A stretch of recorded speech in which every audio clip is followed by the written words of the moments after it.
Hello, I am Jamey, and I am joined here today by special guest Pete, my co-designer for the game Origin Story. Pete, thank you so much for joining me today to talk about this game. Can't wait. I'm so excited for people to play it, to talk about it. Just can't wait. Yeah, we're recording this a few weeks in advance of the announcement, but this video is coming out after I've announced the game. So we're not going to, everything that's out there about the game is already out there. It's not a type of game that has spoilers anyway. And today we know that you haven't played it yet probably, unless you're watching this well in the future, but you may have played some of the games that we're going to talk about today. Some amazing games that have a key similarity to some aspect that was important to us in designing Origin Story, or at least that we were delighted by in the final result of what Origin Story became.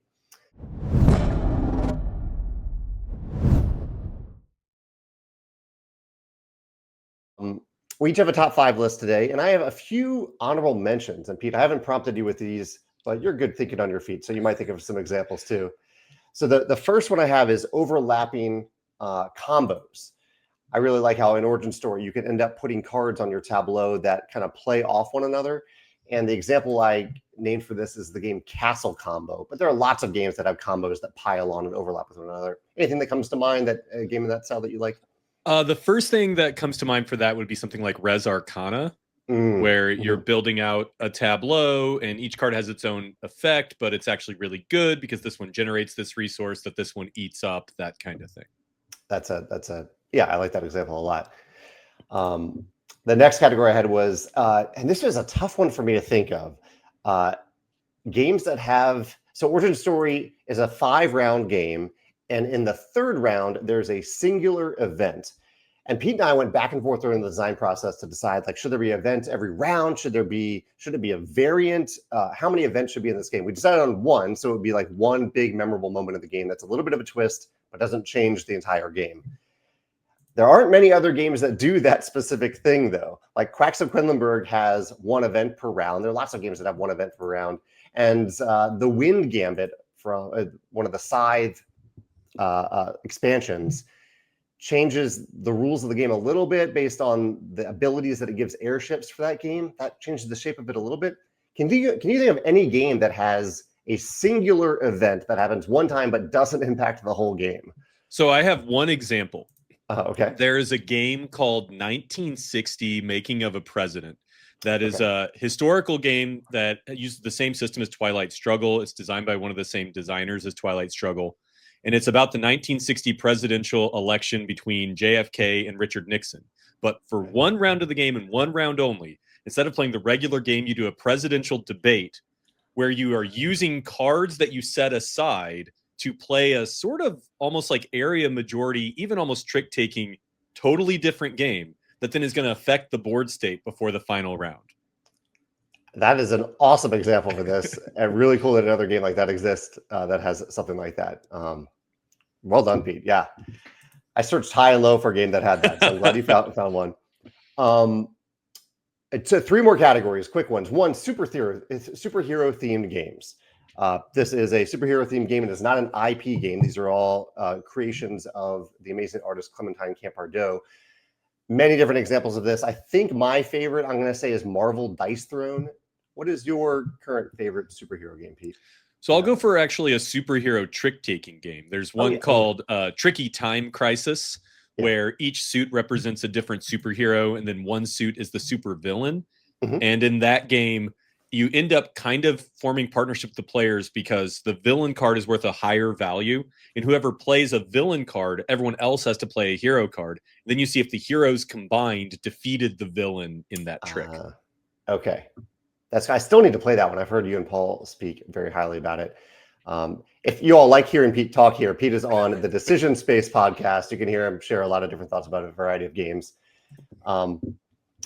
The fourth to last category, or second to last category, is giving players an alignment choice that they can make and potentially change throughout the game. And in Origin Story, this is related to your choice to be a hero for the round, where you score points for winning tricks, or to be a villain for that round, in which case you score points if you don't win any tricks. And the game Molly House, which I actually played with you, Pete, that does have an alignment choice that players have that is a little bit flexible throughout the game. Any other games that come to mind that have an alignment choice that's flexible? The only thing that I think of, which I don't know if this will pop up on your list at all, but kind of a little bit like building a character in Role Player, where your alignment is kind of evolving as you go through it. Sometimes you'll make a choice that'll push you in that grid of alignment. Yeah, that's a good example. And that actually is a good example for the last category too that I have, which is story building. By the end of a game of origin story, you have this tableau in front of you that describes your superhero or supervillain origin story. Role Player does this, and I picked one of my games for it. I picked Tapestry, because Tapestry has these little, civilization cards that you played, or tapestry cards that you played over the course of the game that tells in visuals and words the story of your civilization. Any games like that you enjoy? For some reason, the one that's just coming to my mind is, I think it's because we just recorded an episode of Decision Space about it, but the Castles of Mad King Ludwig, when you're building out your castle, it's so funny to think like we built this room next to this room next to this room, which it tells a little bit of a story of your castle, even though the game doesn't tell you that it's a story. I like that. Yeah, that is a different version of it, but certainly tells the story of your castle. That's great. Any other honorable mentions that come to mind, Pete, or do you want to jump into the top 5 for each of us? I don't want to accidentally say an honorable mention that might be on your list, so let's just go on and jump into the list. All right. So, Pete, what is your first game that shares a key similarity to Origin Story, and potentially, if someone likes this game or likes this aspect of this game, they might like Origin Story too? So I wanted to, part of the reason that, Origin Story exists is because I love trick-taking games so much. And so I could have picked 5 trick-taking games very easily that inspired Origin Story or that had similarities. But I wanted to have one game that isn't a trick-taking game, but is a tableau builder that has some similarities in how you build your tableau. And I picked Wyrmspan. I've got the Dragon Academy here. Oh, nice. Brand new expansion. So I think that the reason I thought about Wyrmspan is because there's a lot of games where you build a tableau, and that as you go, you keep adding cards to your tableau. But I think what I think about in terms of the similarities with Wyrmspan is that you're putting different types of cards in your tableau. Some of the cards have special powers that might generate resources for you. Some of them are points, and they sort of give you goals to work towards when it comes to points. Some of them require you to add resources to the cards in order to get the benefits.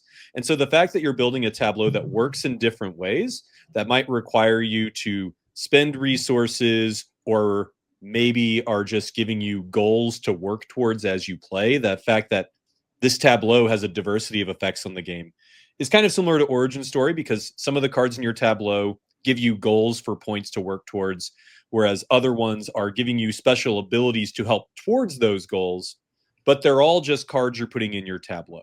And so to me, Wyrmspan's got a little bit of that to it. I like that comparison a lot. I have another tableau building that I'll mention on my list a little bit later.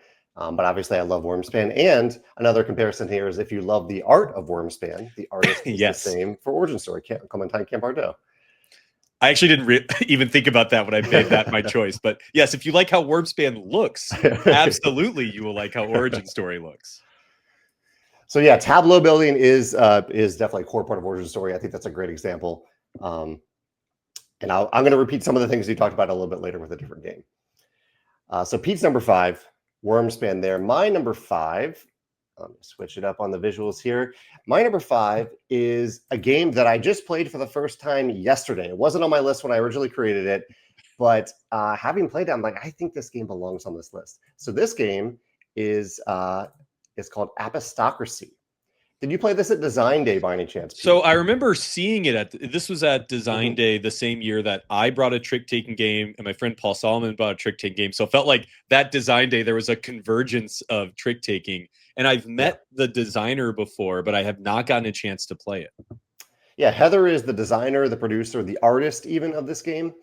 And the reason I picked this is the core similarity here is that Apistocracy is a worker placement game about climbing through what I believe is Victorian English society. I might have that time period wrong. Pete would know better than I, given his history, knowledge of history. But it's another that core mechanism plus trick taking. So it's combining another core mechanism plus trick taking. In Origin Story, that you're combining this engine building, tableau building aspect of the game with trick taking. There are other games that do this as well. Arcs combines trick taking with a broader combat game. But Apistocracy, I played it yesterday and I was delighted by it. It's a game kind of similar to what I described here. It is a game about climbing through Victorian society, high society, and you're using playing cards throughout the game to gain access to different actions. But then over the course of the game, you are gaining these playing cards to eventually build a hand with which you will play a game of whist or a hand of whist, which is a very simple trick-taking game at the end of the game, and you'll score some extra points from playing that hand of whist. I had a delightful time. It vastly exceeded my expectations, and I thought it deserved to be on this list. So yeah, this is actually one that I'm very excited to show to you, Pete. I think I would love to play this. Absolutely. Yeah. But yeah, if you end up enjoying Apistocracy, I think you will have a good chance of enjoying Origin Story too. So Pete, what about your number 4 pick for this list? Well, my number 4 is actually the highest ranked trick-taking game on Board Game Geek. And it's one that definitely inspired me a lot when making Origin Story, and that's The Crew Mission Deep Sea. Yeah. So while The Crew is, of course, a cooperative trick-taking game, and Origin Story is not cooperative, I think what makes The Crew Deep Sea so special is that you have these strange missions that you're trying to achieve through the game. It's not necessarily just about winning or losing tricks. It's winning or losing tricks in specific ways, requiring you to play your hand kind of unintuitively. And you don't necessarily have a lot of control over what goals you're trying to achieve.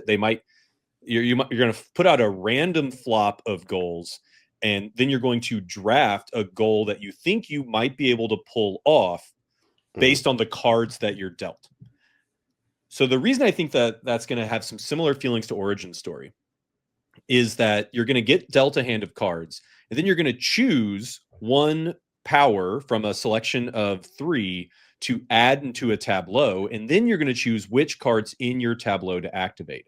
So Origin Story almost has a feel like The Crew, but you're creating your own goals. And it's almost like The Crew, but you've got like all the goals you've tried to achieve before, and you get to choose which ones you want to activate from hand to hand, with that choice getting broader as it goes. And so to me, I mean, even when I was designing cards in Origin Story, I literally was just looking at The Crew missions for inspiration, just because it's so creative, all the different hoops you can ask players to jump through the basic rules of a trick-taking game. And I think The Crew Mission Deep Sea is just so good at that. And so that's why it's my number 4. And this isn't an exact example from the game, but just to ground that a little bit, like a goal in The Crew might be that you win the first trick. Like that might be a goal in the game. That I actually think that is a goal in the game. And that is also a goal of one of the story cards in Origin Story, that you get some extra points. You get a bonus if you win the first trick.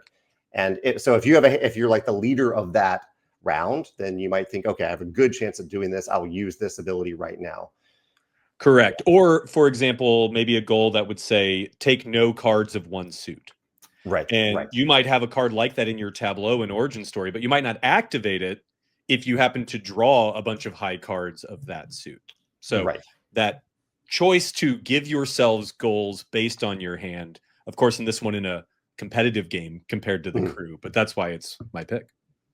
Yeah, I think that's a fantastic pick. So The Crew Deep Sea specifically for your number 4. My number 4 is a game called Panda Spin that I really enjoyed playing recently. This is a card shedding game. So this isn't a trick taking game. This is a card shedding game where you're trying to get rid of your hand of cards. The reason I picked this is one of the core design philosophies behind Origin Story is that I was very interested in designing a trick-taking game that had a strong sense of progression. I wanted players to feel more powerful at the end of the game than at the beginning. And that is not the case in most trick-taking games. And in many trick-taking games, that's an asset of it. You're playing like a 10 to 15 minute game. There's not really time to have that sense of progression. But I love progression in games, and Panda Spin gives you that sense of progression, because in Panda Spin, if you get rid of some cards from your hand, or you try to get rid of them, and they do not win I forget the term that they use for it, but do they call it a trick in Panda Spin? Probably. Some card shedding games still call the contest a trick, for sure. Okay.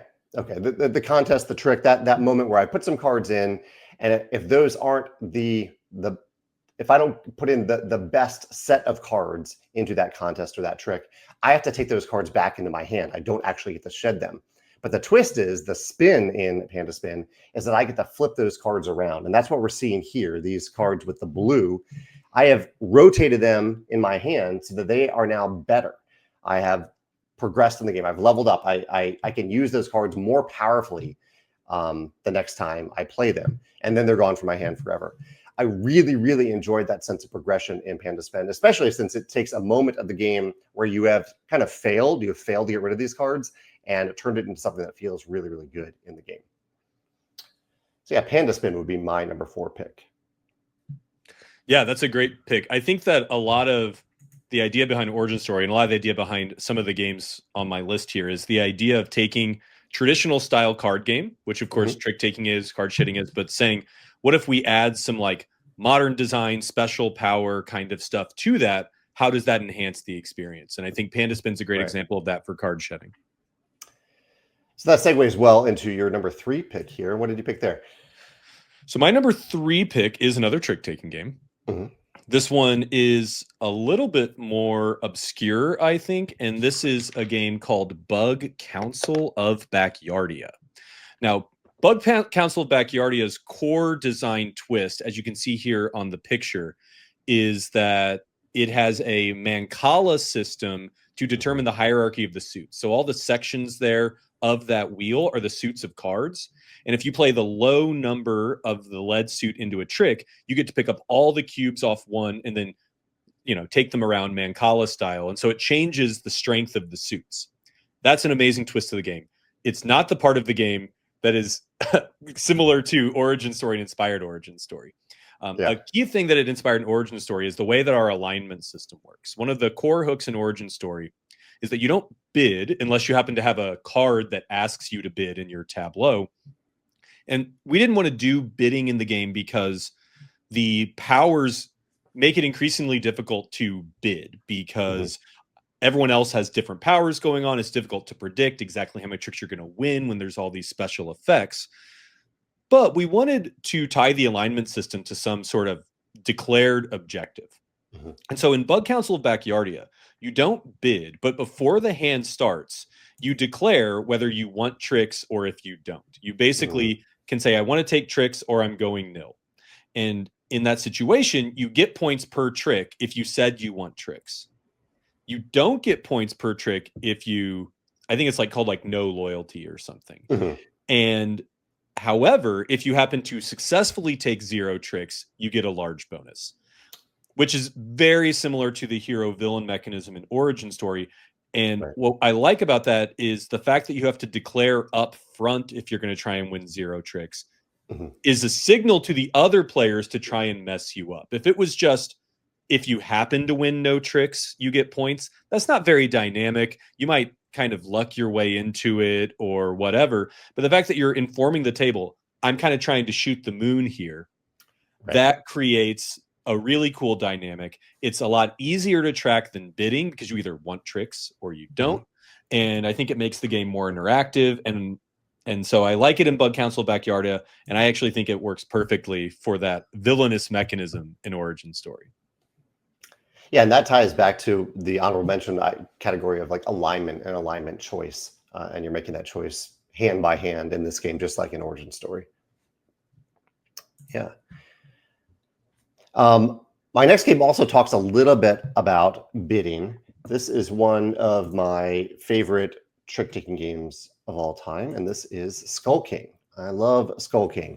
And Skull King I picked for a few different reasons. One is that even though, like you said, Origin Story doesn't have a bidding system, but it does make you think about how you will do before you play your hand out. You're making choices about the powers that you're activating, and the whether you're going to be a hero or a villain. In Skull King, you are choosing how many cards you think, or how many tricks you think you will win in that current hand. The main other reason that I picked Skull King is due to the ramping and escalating nature of the game. Typically, when I play Skull King, I start out with a 1-card hand and I build all the way up to a 10-card hand by the end of the game. This ramping, I think, is relevant both here and in Origin Story, because in Origin Story, even though the number of cards you're receiving throughout the game remains the same, the number of story cards you have in your tableau, and eventually a hero card that you have in your tableau, they increase. So you have more actions to choose, or more powers to choose to activate over the course of the game.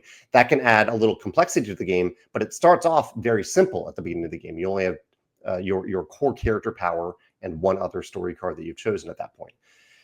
So I think that ramping complexity adds to the feeling of progression and makes the game, both this game and Origin Story, in my opinion, makes it more accessible because they're not starting out with something really, really complex from the start of the game. The other game that I almost picked for this, but I thought was less of a good comparison for Origin Story, was Lords of Waterdeep, which starts out with no structures built on the board. But as the game goes on, players build more and more structures, add more and more actions to the game. That idea of escalation, I really, really enjoy in games. Yeah, I actually think that, Jamey, when we were first talking about Origin Story, this desire to have a ramping, progressive trick-taking game was a huge thing that you were looking for us to make happen in Origin Story. Yeah. And it happened in a different way than I expected, but I like how it worked out. And I still enjoy this type of game where, like Skull King, where you start out with only 1 card and you're working your way up to 10. Right. Yeah, so what's your number 2 pick, Pete? My number 2 is maybe the biggest inspiration for Origin Story. This is a game that when you and I played it, I think it kind of lit both of our brains on fire with what you could do with trick-taking. And that's the maybe uninspiringly named Tricktakers. Tricktakers is, I think, the ultimate asymmetric power trick-taking game. So this is originally from Japan. It's now out in the United States from Portland Game Collective. And you can just see in this picture the just amount of stuff in this game. Yeah. This is about as close as you get to like a heavy trick-taking game, just in terms of the amount of stuff going on. I think normally we think about a trick-taking game, it's light rules, you learn it quick, right? But Tricktakers really asks a lot of its players, because the way this game works is you've got a bunch of these different characters you can see on those kind of large tarot-sized cards, and each one has its own asymmetric special power that's a very large special power, and its own scoring metrics at the bottom. So different characters want to win different numbers of tricks and have different powers. And each hand of that game is only 5 tricks, and there's only 3 hands. So the whole game is 15 tricks, unless someone ends it early with an instant win condition. However, as you play those 15 tricks, there's so much going on because of the complex interactions between all of the special powers, right? If I'm playing as the Berserker and someone else is playing as the Collector, that's going to feel totally different. And another big inspiration is the fact that you draw your hand first, and then you draft a character based on your hand. A lot of people's maybe main complaint with trick-taking games is it feels like it's just luck of the draw and you just play the hand you're dealt. But what Tricktakers does, and I think what Origin Stories does, is it gives you a hand of cards and then gives you tools to maximize the utility out of that hand of cards. And in Tricktakers, some of these powers are just crazy game-breaking powers that feel like they shouldn't work. And it makes the game so rich and textured, and it makes you want to play it again to see different card power interactions. I just think it's great. It's a like I said, a big inspiration for the game, just because it sees how far can you push asymmetric player powers in a very basic trick-taking game. And in the spirit of this game as well, I can say that as we were designing Origin Story, a lot of what I did, and I think you may have done this a little bit too, is look at the core hook of another trick-taking game and encapsulate it in one card in Origin Story, whether it was a story card or an event card. And this game kind of already does that in many really, really clever ways. And I think if you've played this game, I think you'll end up seeing some comparisons to specific abilities in Origin Story as well. Yeah, really fun pick there in Tricktakers. My number 2 is my tableau building game for this list. and my tableau building game. You picked Wyrmspan for it. I am pretty pleased with the game that I picked because it does something very specific that Origin Story also does. And this is the game Dog Park. Have you played Dog Park? I've not played Dog Park. Okay. So Dog Park is a tableau building game where you're building a collection of dogs. The key similarity here, and the dogs have different abilities, different things that you do. And every round in Dog Park, you choose some of those dogs and you take them on a walk.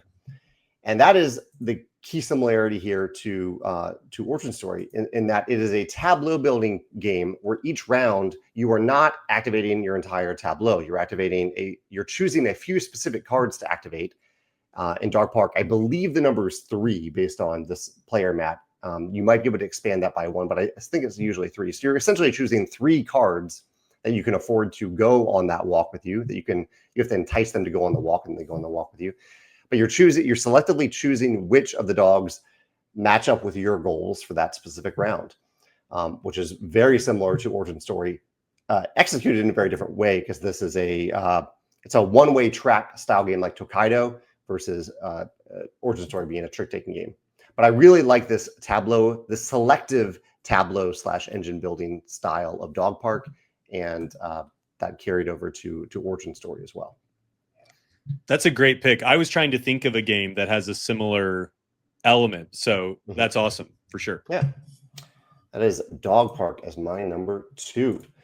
Down to our number 1 here, Pete. What was the number 1 game with a key similarity to Origin Story? Yeah, so this is actually not a game that inspired Origin Story because it actually came out after we had finished the game. And I remember playing it after it came out, and I was like, oh, wow, people are really going to like Origin Story if they like this game. And that is Rebel Princess. So Rebel Princess is literally just hearts with special powers. And I think that Rebel Princess has 2 key similarities to Origin Story. The first, of course, being that you have special powers. You have these princesses that, like, on the picture here, each princess gives you 1 special ability that you can trigger once per hand. And a lot of the special abilities in Origin Story are once per hand abilities. Right. And so it means that you're going to have to choose your moment within the hand to use your special power. But the other big inspiration that I think is maybe an even better hook for Rebel Princess is the fact that every hand, there's an event card that changes the rules for that hand. It might be that, like, in this one, you actually do want tricks instead of not wanting tricks. Or in this round, we're going to draft a hand. Or in this round, we're going to do whatever. And it is so close to the event system that we put in Origin Story that I was like, this is weird. It is weird that this has been done in another game. So those round, if you like the way that Rebel Princess makes you play each hand a little bit different based on a round rule, I think that our events are maybe even a little crazier than the events in Rebel Princess, but it only happens once per game, right? And imagine doing that in Rebel Princess while also playing with competing objectives. You don't all necessarily have the same goal, right? So I think if you think that part of Rebel Princess is exciting, combined with the special powers, you'll really dig Origin Story. Yeah, I totally agree with that. I enjoy Rebel Princess for all those same reasons that you just mentioned. And it's I would say just in general, it's really neat to see the number of games that are coming out that aren't just trick-taking games, but shedding games, Hearts, the Gang plays on poker, these games and Balatro, these video and tabletop games that are picking a well-known card game and putting a really cool twist on it. And that actually works for my final game too. My game is Cat in the Box. Cat in the Box is a trick-taking game where the twist is that the cards have numbers, but not suits. You declare the suit or the color of the card as you are playing the card.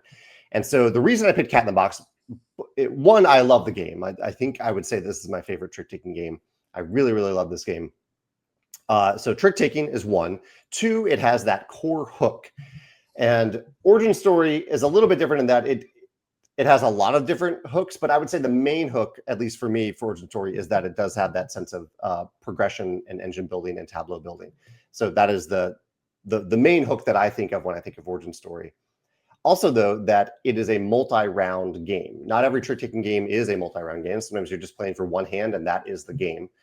But I mentioned that because Origin Story is about a 45-minute game. You can probably play a little faster at lower player counts, but it is meant to be a little bit of a meatier trick-taking game, like Cat in the Box can end up being, a 30, 40-minute game as well.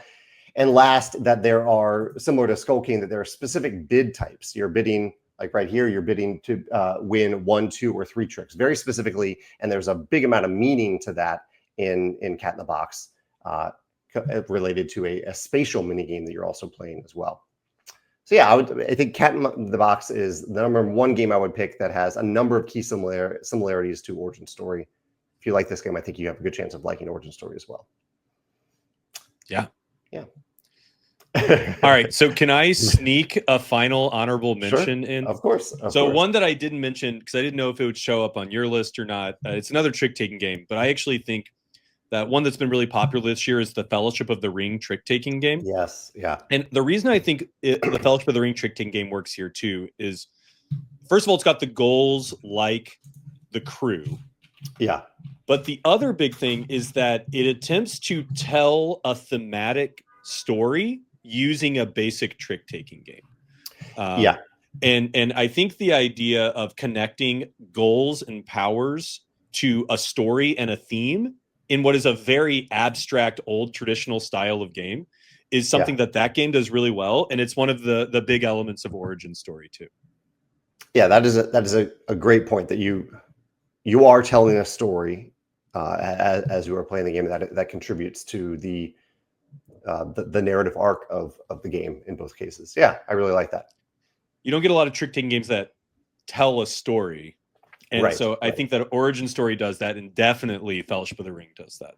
Yeah. Well, Pete, thank you for putting together this list and for co-designing Origin Story with me. I had a delightful time playing it and designing it, and I'm looking forward to people playing it. If anyone has in the future, if you've played Origin Story and you can think of a key similarity of a game that you really enjoy, feel free to let us know in the comments. Or if you enjoy any of these games that we talked about, feel free to talk about that as well. I'd love to hear your thoughts. Thank you, Pete. Great. Yeah, thanks a lot.